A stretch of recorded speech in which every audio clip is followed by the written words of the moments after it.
Right. So welcome to my channel Psych Chemical. So நம்ம இன்னைக்கு பார்க்க போகிறது சாப்டர் 1 diffusion மாஸ்டர்னு சொல்ல. ஸோ டிஃப்யூஷனோட டெஃபினேஷன் வந்து பார்த்தீங்கன்னா net movement of molecules from higher concentration region to lower concentration region by virtue of their thermal energy. Diffusion is the basics of mass transfer. நீ எந்த mass transfer operation எடுத்தாலும் அதில் டிஃப்யூஷனோட role கண்டிப்பாக இருக்கும். நம்மளோட objective என்ன அப்படின்னா determine the rate of diffusion. ஓகேவா? Determine the rate of diffusion. ஓகேவா? ஸோ இப்போ டிஃப்யூஷனில் என்னென்ன பேராமீட்டர்ஸ்லாம் இருக்குதுன்னு பாருங்கள். Main parameter will your concentration. இந்த கான்சன்ட்ரேஷனை வந்து நம்ம ரெண்டு டைப்பாக பிரிக்கலாம். ஒன்று வந்து மாஸ் கான்சன்ட்ரேஷன், அதுக்கு இன்னொரு பேர் வந்து மாஸ் டென்சிட்டி. ஓகேவா? ஸோ அதை எப்படி எழுதுவாங்க அப்படின்னா rho is equal to MI by V. அதே மாதிரி அடுத்தது மோலார் கான்சன்ட்ரேஷன், அதுக்கு இன்னொன்று வந்து மோலார் டென்சிட்டி. இதை வந்து எப்படி எழுதுவாங்க அப்படின்னா நம்பர் ஆஃப் மோல்ஸ் எப்படி எழுதுவீங்க, அதாவது கான்சன்ட்ரேஷன் எப்படி எழுதுவாங்க அப்படின்னா number of moles by total volume. ஓகேவா? ஸோ இதோட யூனிட் வந்து பார்த்தீங்கன்னா moles per metre cube. And total concentration can be written as, அதை எப்படி எழுதுவாங்க அப்படின்னா total concentration is equal to summation of CI. Suppose உங்களோட சிஸ்டத்தில் வந்து ஏபிசி மூணு காம்போனன்ட்ஸ் இருக்குது அப்படின்னா ஸோ டோட்டல் கான்சன்ட்ரேஷன் வந்து concentration of A plus concentration of B plus concentration of C. ஓகேவா? இப்போ மேக்ஸிமம் உங்களோட கொஷன்ஸில் வந்து ஐடியல் கேஸ்னு கொடுத்துருப்பாங்க, இல்லைன்னு நீ அஷ்யூம் பண்ணிக்கோ. So PV equal to NRT. இதில் என் பை விங்கிறது என்னன்னா கான்சன்ட்ரேஷன். ஸோ கான்சன்ட்ரேஷன் என்ன சொல்லியிருந்தேன் அப்படின்னா N by V, number of moles by total volume. இதில் வந்து என் பை விங்கிறது எதுக்கு ஈக்குவல் அப்படின்னா பி பை ஆர்டி. அப்போ கான்சன்ட்ரேஷன் எதுக்கு ஈக்குவல் ஆகுது அப்படின்னா பி பை ஆர்டி. ஓகேவா? இன்னொரு ரொம்ப இம்பார்ட்டன்ட் விஷயம் என்னன்னா இப்போ வந்து நீ ஏவோட கான்சன்ட்ரேஷன் நீ கண்டுபிடிக்கணும் அப்படின்னா இது வந்து partial pressure of A divided by RT. நீ டோட்டல் கான்சன்ட்ரேஷன் கண்டுபிடிக்கணும் அப்படின்னா பிடி டோட்டல் ப்ரெஷர் பை ஆர்டி. இப்போ நீ ஏவோட கான்சன்ட்ரேஷன் கண்டுபிடிக்கணும், ஆனால் டோட்டல் கான்சன்ட்ரேஷன் கொஷனில் கொடுத்துருக்காங்க அப்படின்னா உனக்கு வந்து ஃபார்முலா வந்து CS equal to CT into mole fraction of A. இது கேஸ். இதே லிக்விடுன்னு கொடுத்தாங்கன்னா எக்ஸ்ஏ, சிடி இன்டூ எக்ஸ்ஏ. ஓகேவா? ஸோ இது கேஸுக்கு, இது லிக்விடுக்கு. ஸோ இது பார்த்துக்கங்க. ஸோ இது பேஸ் பண்ணி ஒரு ப்ராப்ளம் நம்ம போடுவோம்.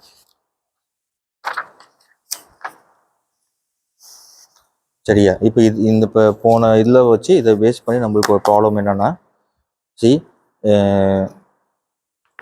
இப்போ நான் கொஷின் மட்டும் தான் நான் காட்டுறேன், நீங்கள் ஆன்சர் வந்து ட்ரை பண்ணுங்கள், அதுக்கப்புறம் வீடியோவை பாருங்கள். So a mixture of noble gases, என்னென்ன கேஸ் கொடுத்துருக்காங்க அப்படின்னா helium, organ, krypton and xenon is a total pressure of 100 kilopascal and a temperature of 200 Kelvin.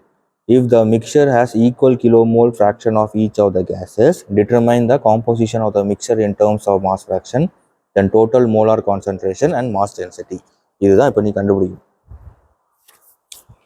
சரியா?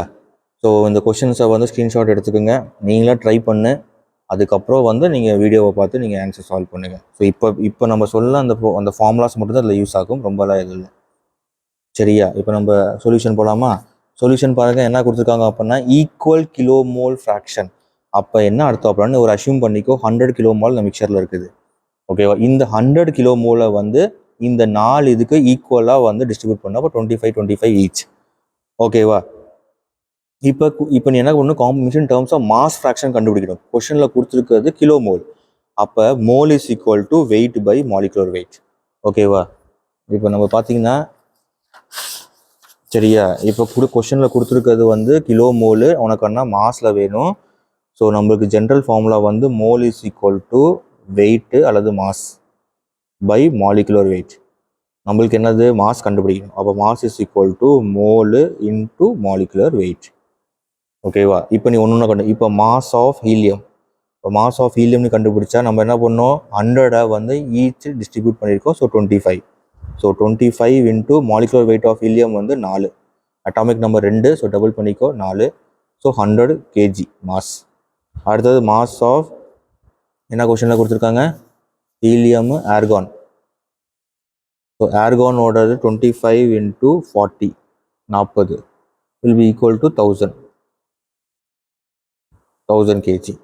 அடுத்த மாஸ் ஆஃப் கிரிப்டானுக்கு வந்து 84. ஸோ இந்த மாலிகுலர் வெயிட் மட்டும் கொஞ்சம் ஞாபகம் வச்சுக்கோ, into 84 will be equal to என்ன வருதுன்னு பாருங்கள். அதே மாதிரி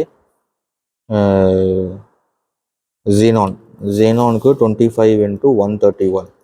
சரியா? ஸோ இதெல்லாம் போட்டிங்கன்னா ஸோ இதுக்கு என்ன வருது அப்படின்னா 25 இன்டூ ஸோ இதுக்கு போட்டிங்கன்னா இதுக்கு 2100ன்னு வரும்.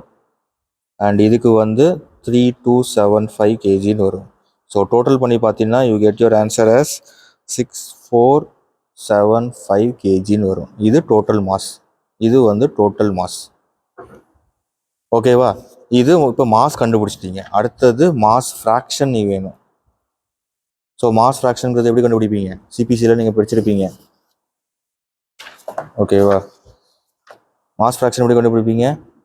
Individual mass by total mass. Individual மாஸோட ஹீலியம் எவ்வளோ? 100. டோட்டல் மாஸ் எவ்வளோ? 6475. சரியா? அதே மாதிரி இதுக்கு 1000 டிவைடட் பை 6475. அதுக்கு மாதிரி 2100 divided by 6475. இதுக்கு வந்து 3275 divided by 6475. ஓகேவா? ஸோ இப்படி போட்டிங்கன்னா உனக்கு என்ன ஆன்சர்ஸ் வருது அப்படின்னா இன்டூ 100% போட்டுக்கோ. இன்டூ 100ன்னு போட்டிங்கன்னா உனக்கு 50. ஃபஸ்ட்டுக்கு வந்து ஹீலியம்க்கு வந்து 100/6475 போட்டினா 1.54%. செகண்டுக்கு வந்து 15.44%. தேர்டில் வந்து 32.43%. அண்ட் ஜீனானுக்கு வந்து பார்த்தீங்கன்னா 50.57%. ஓகேவா? இது ஃபர்ஸ்ட் கொஸ்டின். செகண்ட் கொஸ்டின் என்ன பண்ண முடியணும்? நீங்கள் என்ன கண்டுபிடிக்கணும் பாருங்கள்.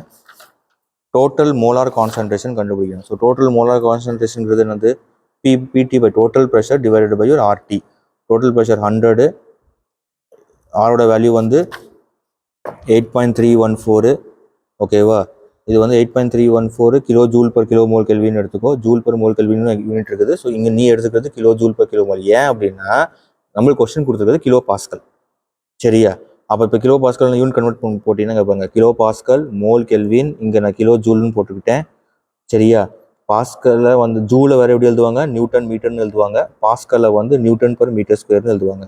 ஸோ இதெல்லாம் உள்ள தூக்கி போட்டோம் அப்படின்னா உனக்கு வந்து என்ன ஆன்சர் வரும் அப்படின்னா கிலோ மோல் பர் மீட்டர் கியூப்னு வரும்.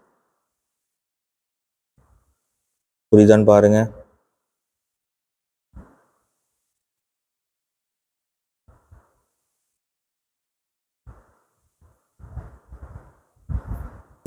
ஜூல் மர் மோல் கெல்வின் வச்சுட்டாலும் உனக்கு ஆன்சர் கட் ஆகும். ஸோ ஆன்சர் வந்து கிலோ மோல் பர் மீட்டர் கியூப்னு ஆன்சர் வரும். 0.06. தேர்ட் ஒன் என்ன கேட்டிருக்காங்க? Mass density. So mass density நம்ம என்ன பார்த்தோம்? Mass per volume. இங்கே மாஸ்ங்கிறது உனக்கு total mass. So total mass by volume. Volume எப்படி கண்டுபிடிப்பீங்க? ஐடியல் கேஸ் ஈக்குவேஷன் அசியூம் பண்ணிங்க. V = nRT/P. Number of moles 100 kilo mole assume பண்ணுறது. 8 வந்து 3.14. டெம்பரேச்சர் 200. ப்ரெஷர் வந்து 100. ஸோ உன்னோட வால்யூம் வந்து 1662.8 மீட்டர் கியூப்னு வரும். டோட்டல் மாஸ் உனக்கு தெரியும் 6475. ஓகேவா? ஸோ 6475 வச்சு போட்டிங்கன்னா உனக்கு வந்து ஆன்சர் வந்து 3.89 kg per மீட்டர் கியூப்னு வரும். கொஷினை மட்டும் பாருங்கள், ஒர்க் அவுட் பண்ணுங்கள். ஆன்சர்ஸ் வந்து வீடியோஸில் செக் பண்ணிக்கிங்க. ஸோ இதுதான் வந்து ஜென்ரலாக டிஃப்யூஷன் பற்றியும் ஒரு பேராமீட்டர்ஸு. ஸோ நெக்ஸ்ட் வீடியோவில் நம்ம இன்னும் கொஞ்சம் டீட்டெயிலாக பார்க்கலாம். இந்த வீடியோவில் பிடிச்சிருந்தா லைக் பண்ணுங்கள், ஷேர் பண்ணுங்கள், சப்ஸ்கிரைப் பண்ணுங்கள். தேங்க்யூ.